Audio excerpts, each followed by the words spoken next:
Hello guys, आज के इस वीडियो में हम लोग बहुत ही कंसेप्चुअल प्रॉब्लम के बारे में चर्चा करेंगे। ये प्रॉब्लम जो है बेटा काइनेमेटिक्स और एलएनएम से दोनों से मिला हुआ है ना। तो यहाँ पे बहुत सारे बच्चे इस प्रॉब्लम को गलत तरीके से सोच लेते हैं और आंसर जो है वो तुरंत कर देते हैं, लेकिन यहाँ पे इस क्वेश्चन में थोड़ा सा सोचने की आवश्यकता है बेटा। तो आइए देखते हैं कि क्वेश्चन क्या कह रहा है और इसका सॉल्यूशन किस प्रकार होगा। ठीक है ना। क्वेश्चन ये है हमारे पास कि आपके पास एक बॉल है, मास कितना है बेटा, बॉल का मास m है और उसके कितने स्पीड से फेंका गया, u स्पीड से फेंका गया। ठीक है ना। और वो हाइट कितना कवर किया बेटा, h हाइट कवर किया। लेट सपोज कि बॉल जो है पॉइंट A से पॉइंट B तक गया, टाइम कितना लिया AB, और सिमिलरली बॉल B से C आ गया और टाइम कितना लिया बेटा BC। तो आपको बताना है इसमें कि कौन सा पाथ में ज़्यादा समय लगा, A से B में ज़्यादा समय लगा या B से C में ज़्यादा समय लगा। तो बहुत सारे बच्चों का जो आंसर होगा वो होगा बेटा कि time of AB is greater than time of BC, मतलब जाने का समय ज़्यादा होगा और आने का समय कम होगा।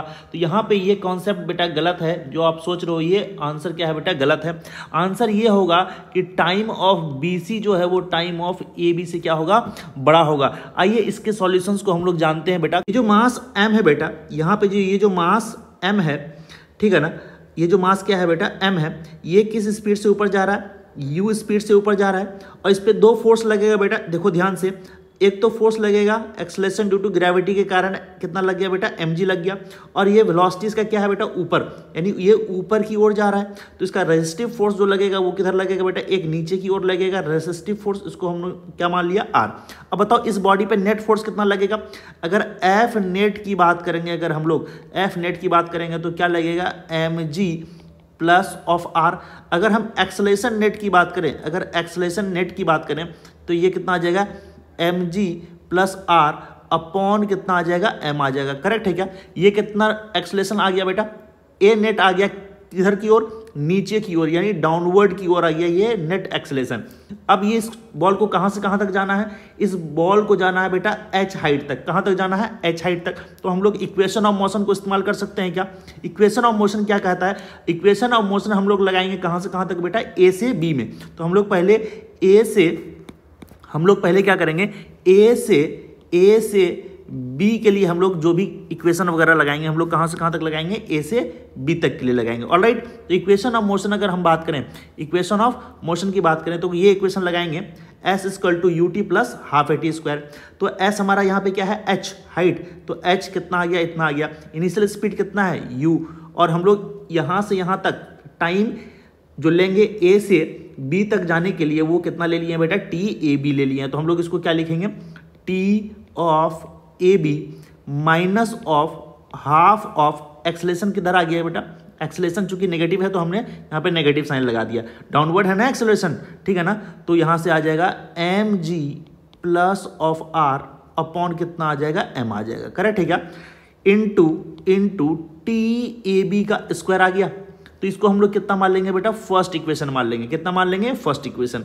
और देखो बेटा अगर यहां से ध्यान से अगर देखेंगे, m यहां से अगर चला, ठीक है ना, और यहाँ पे क्या हो जाएगा, इसका फाइनल स्पीड कितना हो जाएगा बेटा, 0 हो जाएगा हाईएस्ट पॉइंट पर। तो एक और इक्वेशन लिख सकते हैं क्या, v equal to u plus at। तो फाइनल स्पीड कितना आ जाएगा, 0। ठीक है ना, फाइनल स्पीड कितना आ जाएगा, 0। इनिशियल स्पीड कितना है, u minus of at, acceleration कितना है, mg plus r upon m into TAB, v equal to u plus at, इतना आ गया। तो क्या मैं इसको ऐसा ले सकता हूँ क्या, u is equal to mg plus of r upon m into TAB लिख सकता हूँ क्या। इसको हमने कितना मान लिया बेटा, इक्वेशन नंबर 2 मान लिया। यहां तक जो है बेटा हम लोग A से B जाने की ओर जो है बेटा दो इक्वेशन ऑफ मोशन हमने लिख लिया। करेक्ट है क्या। अब क्या होगा, ध्यान से सुनना। अब ये बॉल जो है B से C आएगा, तो बताओ B पे जो बॉल होगा हाईएस्ट पॉइंट पर, यहाँ पे इसका वेलोसिटी क्या होगा बेटा, 0। अब हम लोग जो भी चर्चा करेंगे कहां से कहां करेंगे बेटा, B टू C करेंगे। ऑलराइट। तो यहाँ पे जो बॉल होगा उसका इनिशियल स्पीड क्या हो गया, हमारे लिए 0 हो गया। और ये कितना हाइट नीचे आएगा, ये कितना हाइट नीचे आएगा, h हाइट नीचे आएगा। अब इसका जो वेलोसिटी होगा वो इस डायरेक्शन में लगातार बढ़ता जाएगा।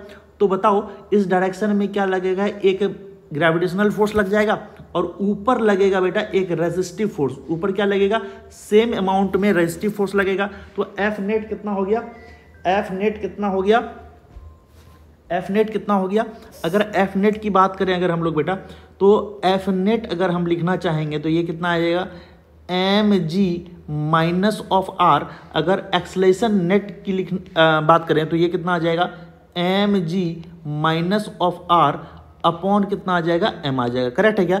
ये जो एक्सलेशन आया, ये जो एक्सलेशन आया, ये भी क्या आया बेटा, डाउनवर्ड की तरफ आया। ऑलराइट, अब देखो यहाँ ध्यान से, इक्वेशन ऑफ मोशन क्या कहता है कि यहां से यहां तक जो ऊपर गया था ए से बी तक कितना हाइट कवर किया था, एच, और बी से सी आया कितना हाइट कवर किया बेटा, एच। ठीक है ना? तो हम लोग इक्वेशन ऑफ मोशन लगाएंगे, H is equal to initial speed कितना है बेटा, यू, तो ये कितना हो जाएगा, 0, हाफ ऑफ एक्सेलरेशन कितना आ जाएगा, M G minus of R upon कितना आ जाएगा, M into T B C का कितना लिखेंगे बेटा, स्क्वायर लिखेंगे। इसको इक्वेशन नंबर कितना मान लेंगे, थर्ड मान लेंगे। इसको इक्वेशन नंबर कितना मान लेंगे, थर्ड मान लेंगे। ऑलराइट, इसको इक्वेशन नंबर थर्ड मानेंगे। अब देखो यहाँ ध्यान से, ये जो पार्टिकल था वो ए से बी जा रहा था तो हाइट कितना कवर किया, एच, और बी से सी आया तो हाइट कितना कवर किया, एच। तो हम इक्वेशन नंबर 1, ये जो इक्वेशन नंबर 1 है और ये जो इक्वेशन नंबर थर्ड है, इसको हम लोग इक्वेट कर सकते हैं क्या? बिल्कुल कर सकते हैं। तो यहाँ से लिखेंगे फ्रॉम इक्वेशन नंबर 1 and 3 हम लोग लिख सकते हैं u into T A B minus of half of M G plus of R upon M T A B का whole square is equal to half of M G minus of R upon M into T B C का square. लिख सकते हैं, बिल्कुल लिख सकते हैं। अब देखो यहाँ ध्यान से कि एक इक्वेशन यहाँ पे हमारे पास है बेटा कुछ इस तरह से,